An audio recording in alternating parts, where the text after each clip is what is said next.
நண்பா, welcome to cricket info channel. நம்ம இப்போ பார்க்க போகிறது என்னன்னா, இன்னைக்கு நடந்த India versus Bangladesh test match review தான் பார்க்க போகிறோம்.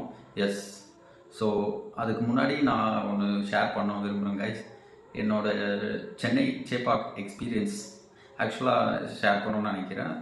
ஓகே, என்னன்னா ஆக்சுவலாக ஃபஸ்ட் டைம் நான் டெஸ்ட் மேட்ச் போனேன் சென்னை சேப்பாக்கில், இந்தியா வர்சஸ் இங்கிலாந்து. பட் நான் டிக்கெட் எடுத்தது தேர்ட் டே நினைக்கிறேன். ஸோ தேர்ட் டே, ஆமாம், யூஸ்வலாக சேப்பாக்கில் சீக்கிரமாக விக்கெட் விழுந்துரும், அது தெரியும். பட் இருந்தால் தேர்ட் டே வரைக்கும் இந்தியா வர்சஸ் இங்கிலாண்டுன்றனால நடக்கும்னு நான் நினச்சி போனேன். ஸோ டிக்கெட் எடுத்துகிட்டு போகும்போது நானும் என் ஃப்ரெண்டு என் தம்பி 3 பேர் போகணும். ஸோ நான் உள்ளே போனதே கொஞ்சம் லேட்டு தான் கைஸ், ஒரு 11 மணி அப்படின்ட்டு உள்ளே போனால் ஓகே. ஆக்சுவலாக அவங்க வந்து 5 விக்கெட் இருந்துச்சு இன்னும் இங்கிலாந்து கையில்.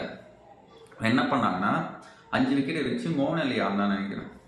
எஸ், 5 விக்கெட் இருந்துச்சு, மோயின் அலி பேட்டிங்கு. ஸோ எல்லாம் ஓகே, இன்னைக்கு ஃபுல் டே இருக்கும், என்ஜாய் பண்ணிட்டு போகலாம் ஈவினிங் வரைக்கும்ட்டு நினச்சி இருந்ததுக்கும் ஒரு ட்விஸ்ட்டு. நம்ம சென்னை பையன் அஸ்வின் வந்துட்டு வந்த ஓவர் போடுற பால் எல்லாம் விக்கெட் எடுத்துகிட்டு போயிட்டாருங்க.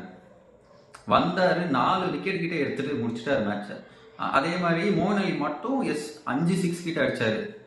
மற்ற யாரும் ஆடல, 5 6 கிட்ட அடிச்சாரு. பட் இங்கிலாந்து அதிரடியாக ஆடுறோம்னு சொல்லிட்டு 5 6 கிட்ட மோயின் அலி மட்டும் அடிச்சாரு. தென் அவுட் ஆயிட்டாங்க. டப்புன்னு அஸ்வின் வந்து விக்கெட் எடுத்துட்டு வாங்கினதே வேஸ்ட்டாக போச்சுங்க டிக்கெட்டு. ஜஸ்ட் 1 hour தான் வாட்ச் பண்ணியிருப்போம் நான் என் ஃப்ரெண்ட் எல்லாம். ஸோ ரொம்ப எக்ஸ்பீரியன்ஸ் ரொம்ப பேடாக இருந்துச்சு. பட் ஓகே, ஹார்திக் பாண்டியா எல்லாரும் வந்தாங்க, கிட்ட வந்து ஃபோட்டோஸ்லாம் எடுத்தாங்க ஃபேன்ஸ் கிட்ட. ஸோ அதெல்லாம் பார்க்க முடிஞ்சு. ஹார்திக் பாண்டியா, மயங்க் அகர்வால்லாம் பார்த்தோம் அன்னைக்கு. ஸோ இதான் என்னோட எக்ஸ்பீரியன்ஸ் கைஸ். பட் ரொம்ப நல்ல எக்ஸ்பீரியன்ஸ் இல்லை. ஸோ தென் நம்ம இப்போ ரிவ்யூக்குள்ளே போயிடலாம். ஓகே, இன்றைக்கி மேட்ச் ஆக்சுவலாக பார்க்கணும். டாஸ் வந்து பங்களாதேஷ் பக்கம் போயிடுச்சு. ஸோ அது நம்ம ஒன்றும் செய்ய முடியாது. பட் இந்தியா எப்போவுமே தெரியும், டாஸை டிபெண்ட் பண்ணி இருக்க டீம் கிடையாது. So as usual Rohit Jaiswal வந்தாப்புல 2 பேரும் ஓகே, நல்லா ஸ்டெடியாக தான். ரோஹித் அது ரெடியாக ஆடுற மாதிரி தெரில. ஸோ கரெக்டாக அந்த பிச்சுக்கு ஏற்ற மாதிரி தான் ஆடினார். பட் நல்ல பாலுங்க. ஸோ அந்த பையன் ரொம்ப நல்ல போட்டார். ஸோ 24 இயர்ஸ் நினைக்கிறேன், நல்லா போட்டார் விக்கெட். ஸோ அன்எக்ஸ்பெக்டட் விக்கெட் தான் ரோஹித் சர்மாவுக்கு. தென் யாருன்னு பார்த்தா நம்ம கில்லை பற்றி நான் பேசலைங்க. சாரி, யாராவது கில் ஃபேன்ஸ் இங்கே இருந்தீங்கன்னா மன்னிச்சுக்கோங்க, கில்லை பற்றி நான் பேசலை.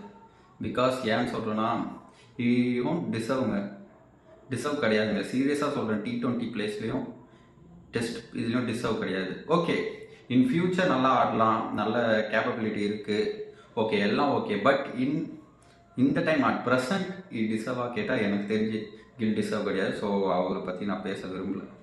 T20யும் சரி, இதுவும் சரி. ODI okay, Gill perfect match winner ODI எனக்கு தெரிஞ்சு. ஓகே, ஸோ அது எப்படி எடுக்கிறாங்கன்னு தெரில. தேர்டு 1 டவுனில் வராரு. ஸோ ஏதோ ஒன்று பண்ணிட்டு போட்டோம் தெரில. கோலி கிட்ட வந்து ரொம்ப எக்ஸ்பெக்ட் பண்ணியிருப்பாங்க, எல்லாரும் பண்ணியிருப்பாங்க, ஃபேன்ஸ் எல்லாரும். பட் அன்ஃபார்ச்சுனேட்டாக அது அவுட் சைட் எட்ஜ் ஆகிடுச்சு. ஸோ சொல்ல முடியாது, கண்டிப்பாக விக்கெட் விழும், தெரியும், அது அவங்களுக்கும் தெரியும். சென்னையில் ஃபர்ஸ்ட் பேட்டிங் அப்படி தான் இருக்கும். தென் ஸ்டெடியாக ஆடினாங்க. Rishabh Pant as usual hero. Test match T20 ODIயில் டிபெண்ட் பண்ண முடியாது ரிஷப் பந்தை. பட் டெஸ்ட்டில் கண்டிப்பாக டிபெண்ட் பண்ணலாம் ரிஷப் பந்த். அப்படி தான் ஹிஸ்ட்ரி இருக்குது. பல டெஸ்ட் மேட்சஸில் ரிஷப் பந்த் ஆடி வின் பண்ணி கொடுத்துருக்காரு. ஸோ ஹிஸ்ட்ரி தெரியும், சொன்னால் அவரோட ஹிஸ்ட்ரி பார்த்தா தெரியும் யாருன்னு டெஸ்ட்டில் ரிஷப் பந்த். ஸோ ரிஷப் பந்த் ஓகே, நல்லா ஸ்டெடியாக சூப்பராக கொடுத்தாங்க. தென் ராகுல் ஓரளவுக்கு ஃபைனுங்க. அது அன்எக்ஸ்பெக்டட் விக்கெட் தான், அது சொல்ல முடியாது. அது திடீர்னு விட்டுருக்கலாம் கேட்ச், அது வந்து அன்எக்ஸ்பெக்டட்.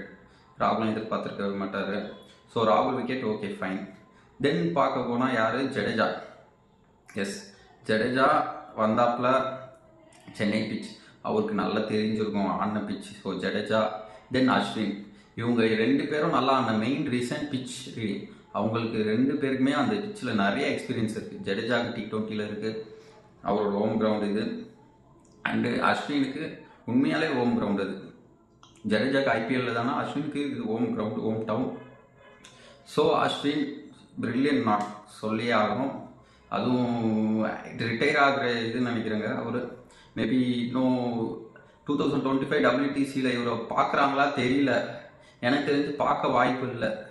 அந்த ஃபீல்டிங் அந்த இது கொஞ்சம் பார்க்கும்போது ஜடேஜா இருக்க வாய்ப்பு இருக்குது WTCயில் 2025. பட் அஸ்வின் நான் எக்ஸ்பெக்ட் பண்ணல. மேபி ஃபர்ஸ்ட் டெஸ்ட்டுக்கு மட்டும் வச்சுட்டு ரிலீஸ் பண்ணிடுவாங்க தான் எனக்கு தெரிஞ்சு.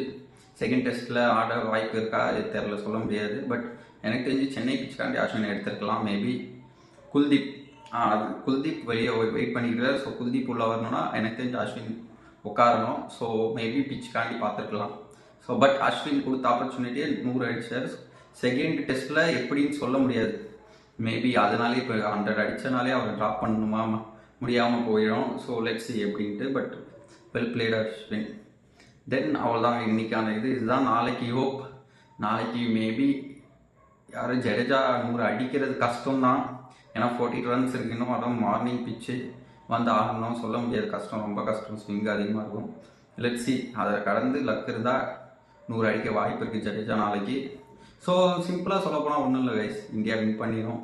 கண்டிப்பாக வின் பண்ணியிருப்பாங்க. ஸோ நல்ல ஸ்கோர் வந்துட்டாங்க. ஸோ இன்னும் என்ன, ஒரு 100 ரன் நாளைக்கு இன்னும் ஒரு 50 ரன் அடிப்பாங்க. மேக்ஸிமம் 50 ரன் அடிச்சுட்டு ஃபுல் விக்கெட் ஆகிட்ட பிறகு அவங்க ஆடுவாங்க. ஸோ பங்களாதேஷ் அவள் தான் அங்கே பொட்டலம் ஆகிடுவாங்க எனக்கு தெரியுது. சென்னை பிச்சு. ஸோ பொட்டலமாக வாய்ப்பு இருக்குது. முஸ்தபிசுர் மட்டும் ஆட வாய்ப்பு இருக்குது நல்லா. அதை தவிர்த்து தெரில எப்படின்ட்டு. பட் பங்களாதேஷ் பொட்டலம் ஆகிடுவாங்க. ஸோ இந்தியா ஈஸி வின் தாங்க இந்த டெஸ்ட் மேட்ச். ஃபர்ஸ்ட் டெஸ்ட் எனக்கு தெரிஞ்சு இந்தியாவுக்கு ஈஸி வின்னாக தான் இருக்கும். Let's see. பாய்.